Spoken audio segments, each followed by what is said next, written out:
When you wake up in the morning and you begin your day, you should not be beginning your day in fear. Especially those of us who are out here declaring and speaking and affirming over themselves that I'm depressed, that I'm without, that I'm impoverished, that I'm stupid, that I can't do it, that I'm too afraid, that I don't have enough courage. Before you go to yourself and affirm those things, kill it. Because none of those things can exist in the presence of the mother, let alone in the presence of yourself. Okay? Last from this murder, taking refuge in mother's Ahaba murder facilitates release from these persistent problems.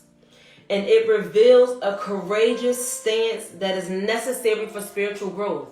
So that tells you that you even need to have courage in order to grow. To grow within your world, to grow within your practices, to grow within your rituals, to grow within yourself, to grow within your family dynamics, to grow among your friends, being courageous enough to stand out when mother is calling you into position, knowing that there's going to be a lot of things that's going to be released from you that you have no control over, especially if you desire to go higher, especially if you desire to be courageous.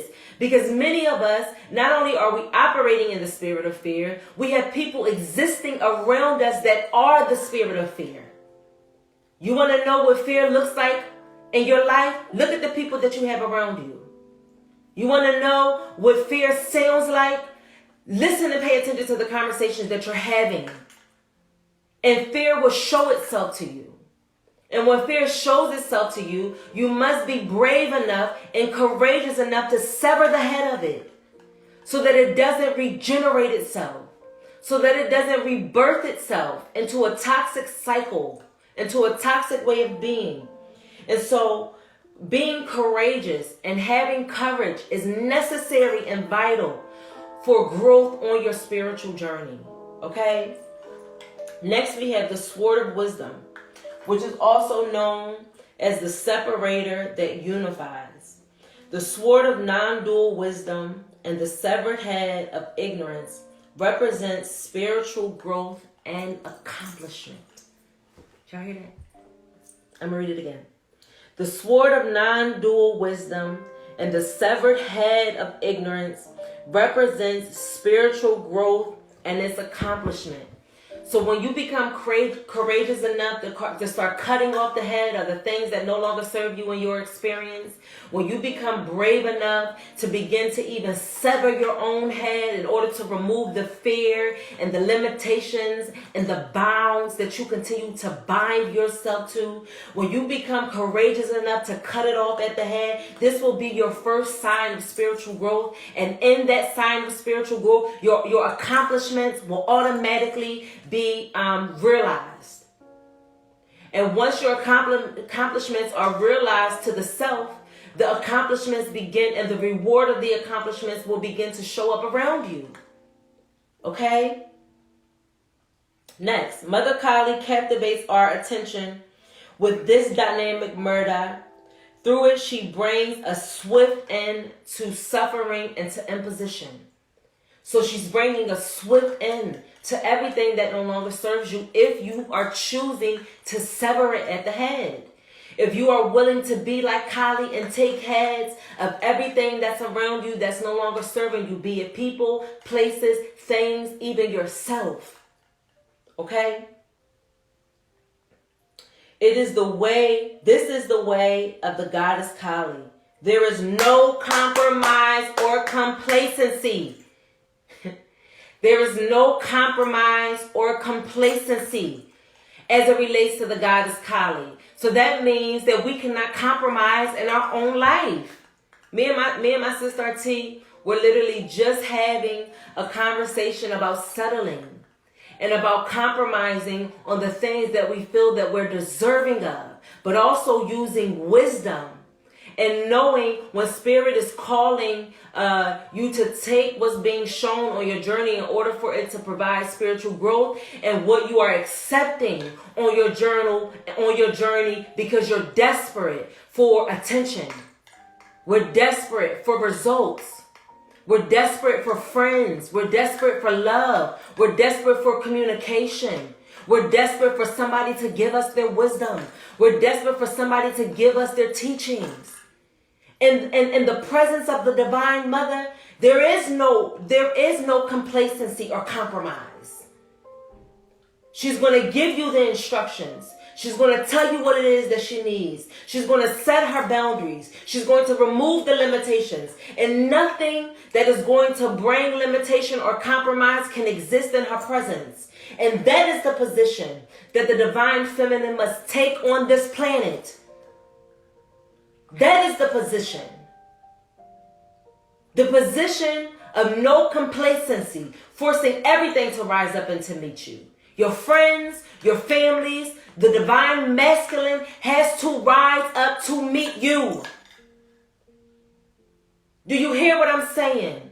Is it making sense? Gone are the days where we compromise in order to get the things that we want. Because when you compromise to get the things that you want, most certainly it ain't what you want. Because you compromise to get it. And in your compromise, you became complacent in the behavior, in the treatment, in the conversations, in the jobs that you took, in the mates that you chose, in the behavior that you allowed your children to get to you, in the behavior and that you allowed your families to operate. Okay? So Mother Kali represents no compromise or complacency. Inside of one lifetime, all impediments to the mind's illuminations will be destroyed, and the realization of the self in all axemen and all beings will be actualized. So as we come back into harmony with the Mother, with the Goddess, Kali Ma, who was the first representation, who was the first representation, who was the first name that was called and spoken, Jama Kali. When we come back into harmony and back into the understanding of what these principles means and how we operate in the faculties of this world and the faculties of our minds, all will be illuminated. Okay? And all illusions will be destroyed. And then we will come into the actualization of the Spirit made manifest. Then we will come into the understanding that we are the spiritual activity of the cosmic mind of the Divine Mother that stands at the beginning of time and orchestrated this existence into being, and now she comes at the end of it to put death to cycles that no longer need to be rebirthed, to experiences that no longer need to be rebirthed, because we got the lesson through the actualization of learning the self. Okay, let's read these comments. My sister says, my damn horoscope said, don't be desperate to just say you have someone. I love that. It's making so much fucking sense, she says. Woo, I love it. I love when y'all engage. Okay?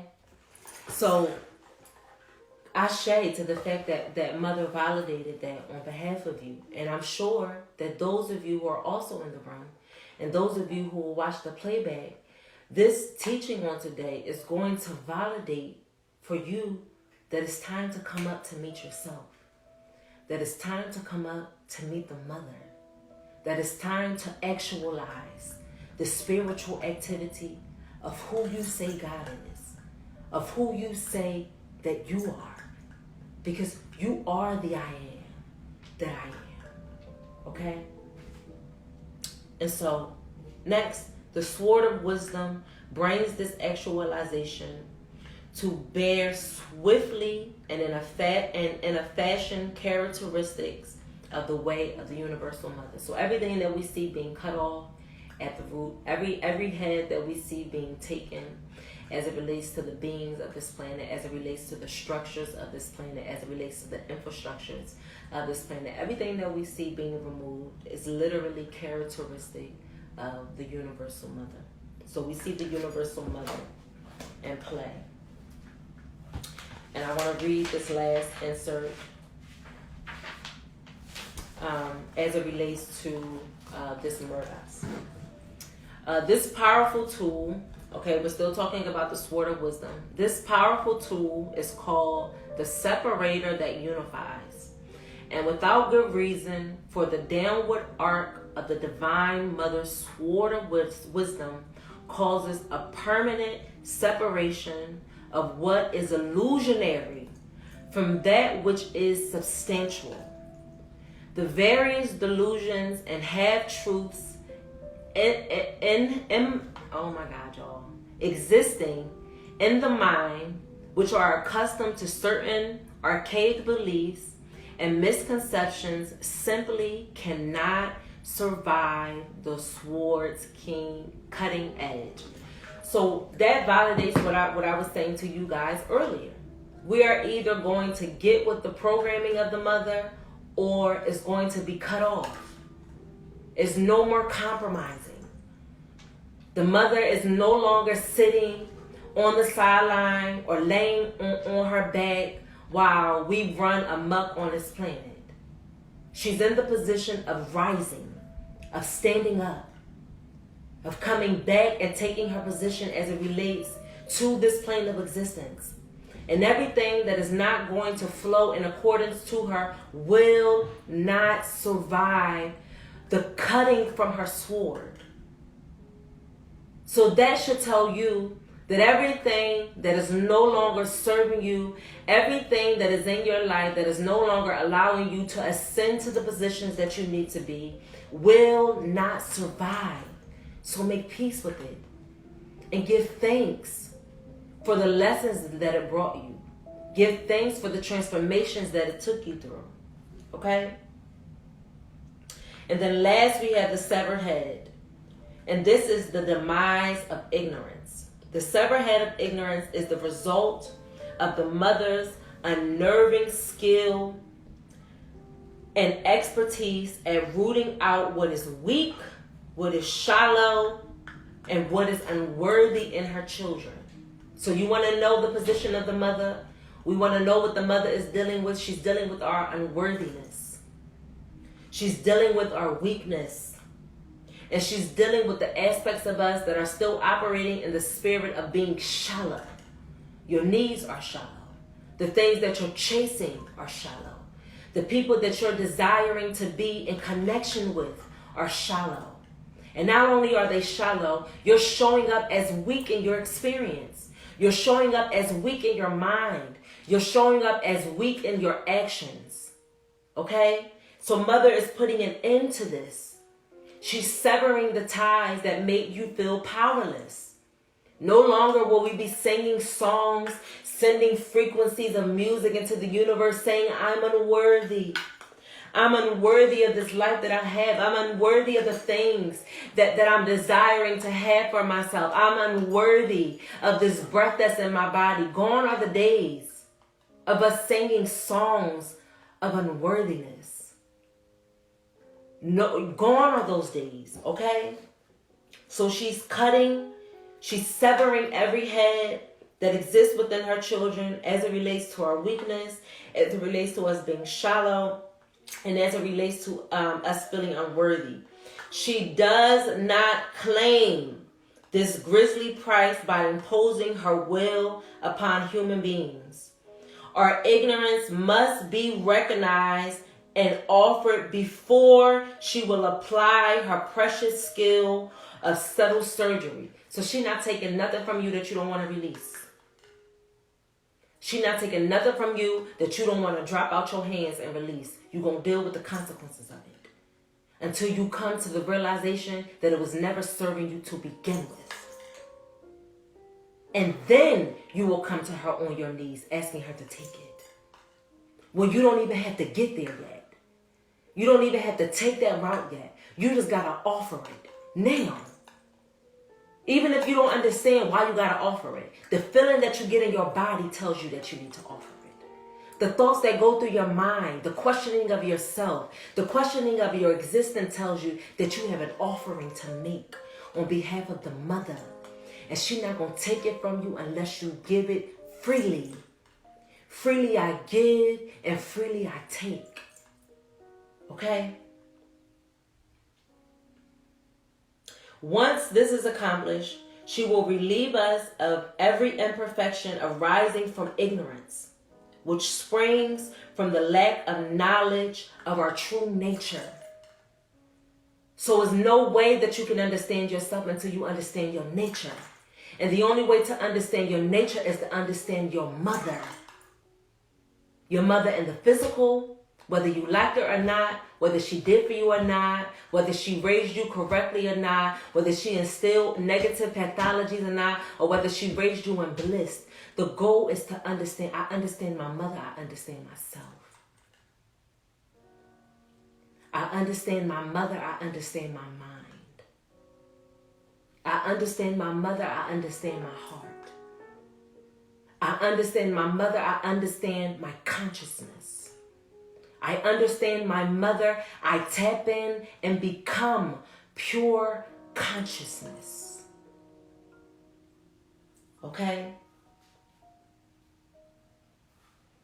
Next, the smile and distant gaze that we see on the severed hand that Kali holds in her hand, that is imprinted upon its face, reveals that all suffering and misery have been eradicated from the spiritual, from the vital, from the mental, and from the spiritual parts of human nature. Can you be happy in the midst of your death?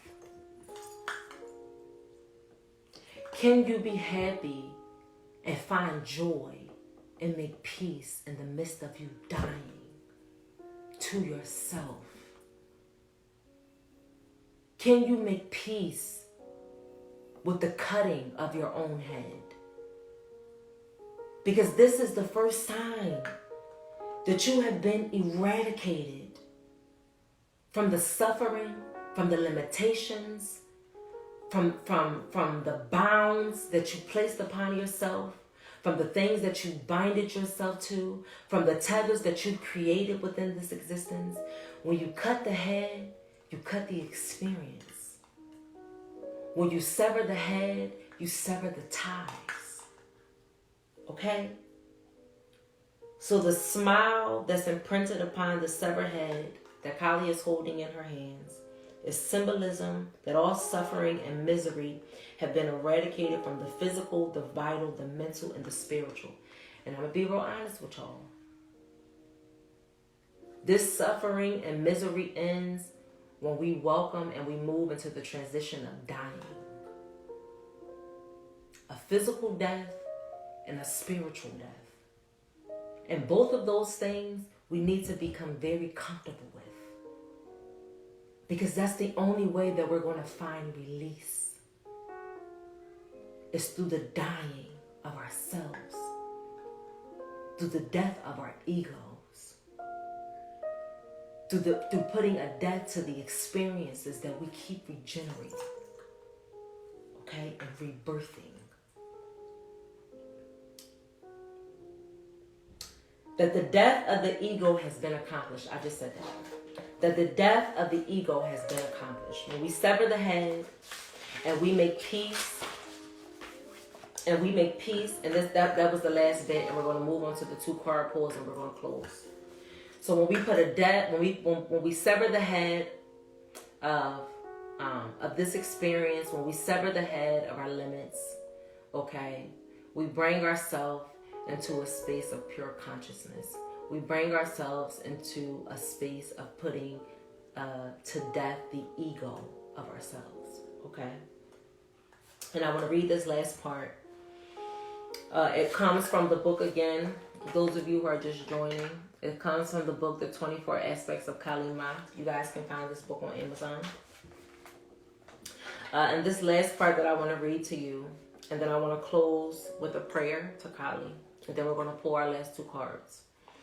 The crimson blood that flows from the now peaceful appendage symbolizes the destruction of the attachment to the body consciousness, the demise of the ego, and the leaking away of its power over the human mind. As long as you exist in your ego, you have no access to your mind because you think you know it all. And as we exist in this existence, we know everything and we know nothing at all. And the mother still has us in the stage of infancy. And now she's growing us up. And in growing us up is putting a death to our ego. Okay? So the demise of the ego and the leaking away of its power over the human mind. The severed head itself indicates that ignorance is of the mind alone, and that true happiness is achieved forever when self-surrendered to God is affected. Okay, so when we surrender to the God within ourselves, we automatically sever the head of the ego.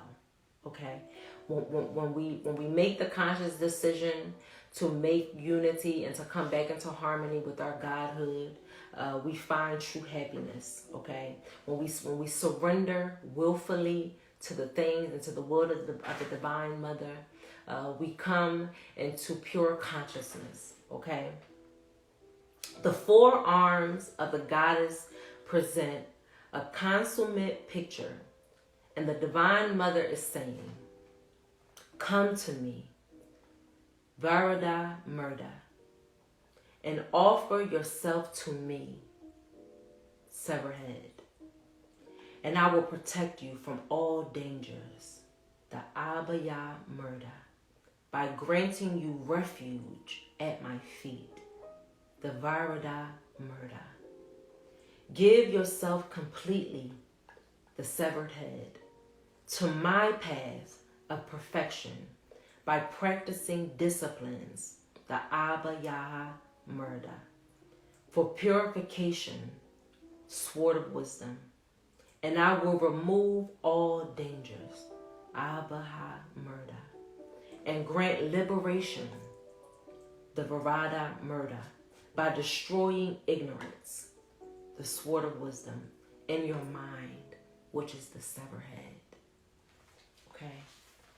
And this brings us to the end of our lesson as it relates to the energy of Kali Ma. And now I'm going to pull two cards or one card, whatever comes out, and we're going to see what the Divine Mother has to say as it relates to this message of tonight and what the message is that she's leaving us with as it relates to the message of tonight.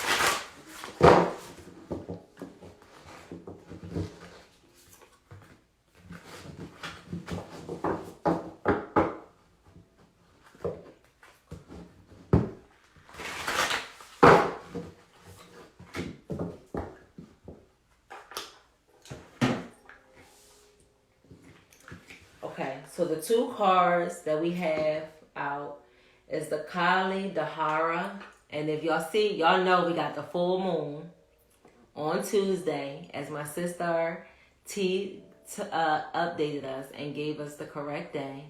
And that's in the sign of Aries. So this full moon that's on Tuesday is Aries. And do y'all see her horns? Stop playing with me. Stop playing with me. Okay? So the first card is the Kala Dahara. And the number on this card is 3. Okay? And the second card is the Anahata Kali. The Anahata Kali. And if y'all look closely, the number on this card is 33. And so we have 333. Come on, mother. Come on, mother. Okay. So let's jump into, let's see what these 2 cards really quickly have to tell us.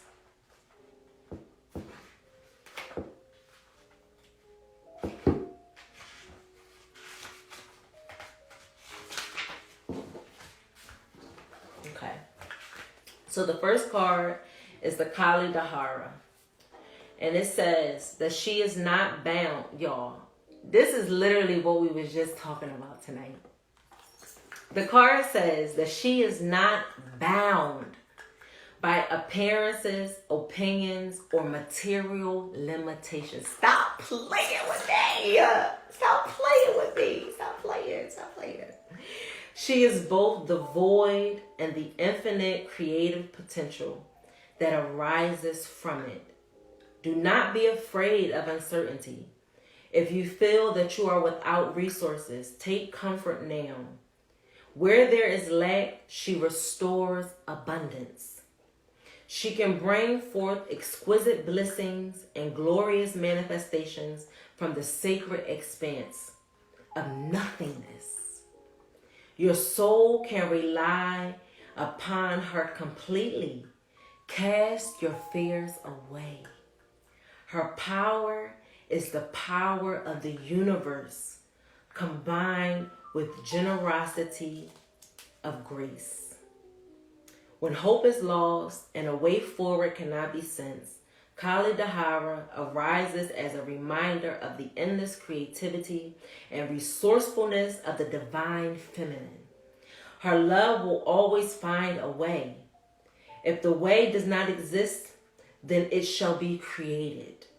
If you cannot see or feel how to move from where you are now to where you want to be, Kali's wisdom and grace manifest to provide what is needed at the perfect time. Prepare yourself by regularly connecting to your heart as you remain open to receive inner guidance on how to proceed. Also, take rest and be at peace in your connection with her. If inhibiting or obstructing forces are at work, she knows how to use them so that we grow stronger rather than weaker. And when it is time, she annihilates them, thus ceasing their influence over our affairs. The oracle of Kali Dahara marks the ending of a cycle. Y'all, we talked about cycles. The oracle of Kali Dahara marks the ending of a cycle after the full moon, when things have gone as far as they can go, and the initiation of a fresh cycle following the black or new moon, when what has fallen away shall arise again in revised form. Our beloved Kali Dahara, cosmic lunar princess, she who controls the changes taking place in the universe, in our lives, we can trust her timing and our own process. Stay true to your inner work and know that your efforts shall bear fruits. Ashe, y'all. I don't even need to say nothing. If that wasn't the closing and the accumulation of everything that we talked about tonight and bringing that all the way home, I don't know what was, y'all. I don't know what was. And then the last card, we have the Anahata Kali. Beautiful, powerful mother of the sacred universal heart. And the last card just told us to focus and to give energy to the heart. Stop playing. Who lives within our hearts as wisdom and healing powers of love. Your heart knows how to heal and how to open, how to break, and to repair itself to become stronger and wiser than before. Your heart cannot be contained or constrained by what has taken place. Your heart's wisdom and empowerment are growing. Soon you shall have the wisdom and courage, to accomplish something very important for your journey. Yo, I just said all of this tonight. Trust in the invisible workings of divine love. Trust it. And let your hearts be at peace. The journey of the soul is the journey from the head to the heart. Anahata is the Sanskrit name for the heart chakra. Do they not go? They go together, y'all. It's the cohesiveness for me. Anahata Kali is the goddess who secures the awakening, transformation, and the liberation of the heart. Love is her expression. When Kali Ma touches the heart, it becomes capable of love that is increasingly unconditional, fearless, and compassionate. Such empowerments often manifest through loss and betrayal. In responding to such challenges, we grow our heart's capacity for love, processing, and healing emotions of grief, betrayal, and anger. Our hearts become stronger through this process. The human heart is capable of overcoming enormous negativity. It is an astonishingly powerful and beautiful temple of spirit. And we can underestimate the extraordinary power of the heart by focusing on its sweetness, love, and light as though they were weaker than anger, fear, or the consuming intensity of grief. We can only begin to understand the spiritual worlds and how they operate when we let go of the human perspective. A human believes that the heavier and denser something is, the more powerful it is. A heavy emotion like anger or physical situations that appear gridlocked are often more weight than the intangible realms of spirit. Yet, spirit is behind all things and in all things. Being invisible does not impede its effectiveness. And if anything, it enhances it. For something so seemingly invisible, love has incomparable power. We affirm this in expressions such as love can move mountains, or love will always find a way. Yet, we are conditioned to believe that there is more power in what we see and control rather than the spiritual power of love. Such conditioning pulls us from heart connections into a fear-based belief system that we need to control things or there will be no benefit, no safety, or no happiness.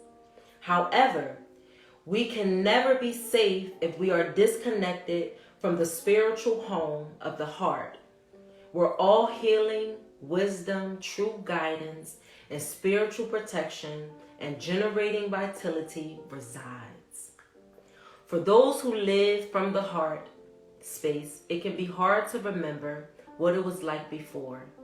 Yet many still live in such a way, driven by fears, plagued with anxiety, hardened through living in a way that is oppressive to the spirit. The oracle asks you to acknowledge how far you have come and where you would like to go.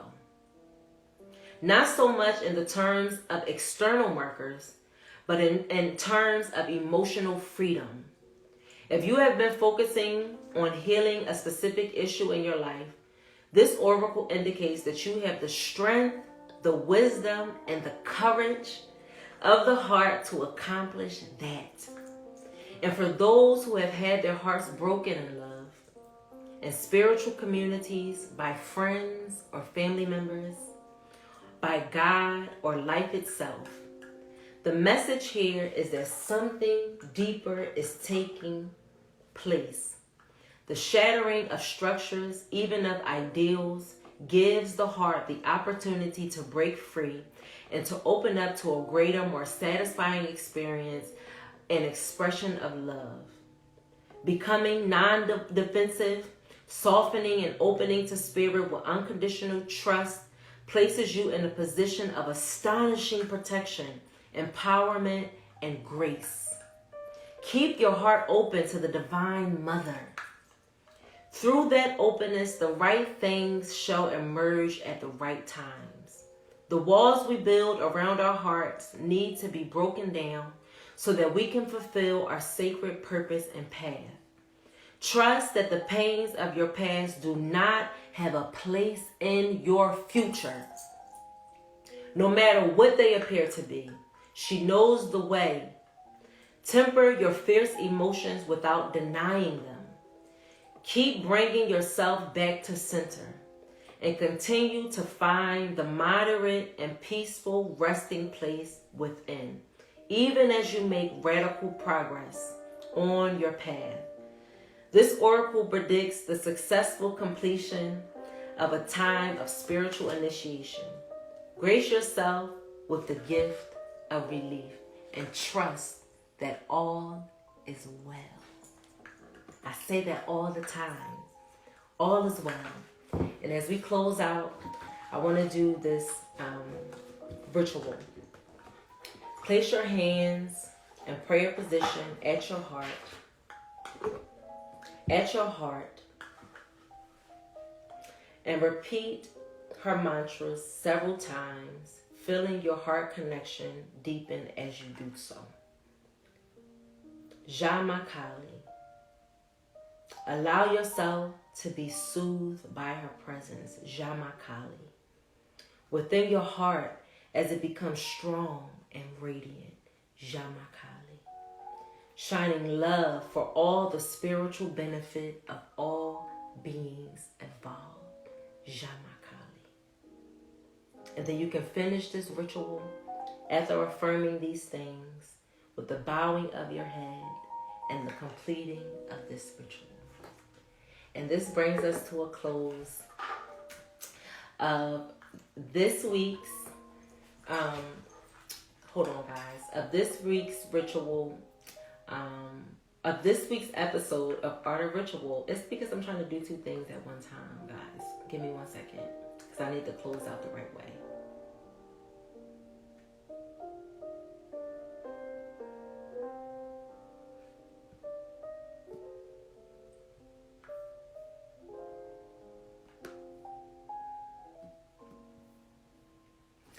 And so this brings us to a close of this week's episode of our Art of Ritual.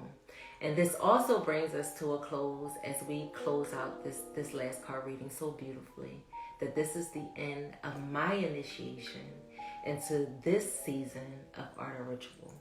And so I want to seriously thank you guys so much, those of you who came, and even if you just watched the playback and spent time with us on Sundays here at the sanctuary as we went forth over the last 10 weeks or so, jumping into the practical spiritual maintenance rituals that Spirit gave to me to give to you. We are going to be closing down and closing out this season and coming back even stronger, even greater, even more effective when season 2 begins again in about a month.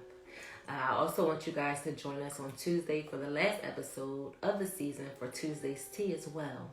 And we're going down to upgrade and to reboot here at the sanctuary in order for us to produce even better content that's even cleaner, even crisper, and that's even more effective. And so I'm just so happy and I'm so proud of myself. And I'm so grateful for this initiation into ritual and into bringing you guys into ritual. And I thank you for taking this journey and coming along with me on this ride here at the sanctuary. And as I close this last episode with the Divine Mother who has brought this whole season to a beautiful close, I thank you. My name is Rumonera Holland Bay. And I am one half of the sanctuary here at Holland Spices. And as you guys know, on the other half is my beautiful, magical, amazing wife, Mrs. Holland. And we thank y'all from the bottom of our heart for rocking out with us for our first season of Art of Ritual. And I truly look forward to seeing you guys next season.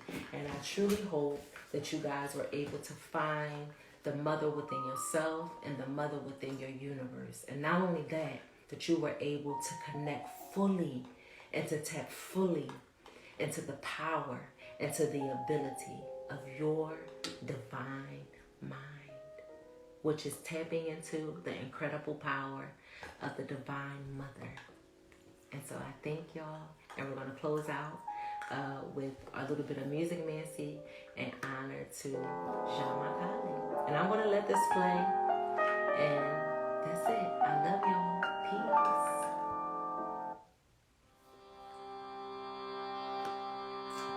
We did it, Kylie. We did it.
Season 1, y'all. We did it.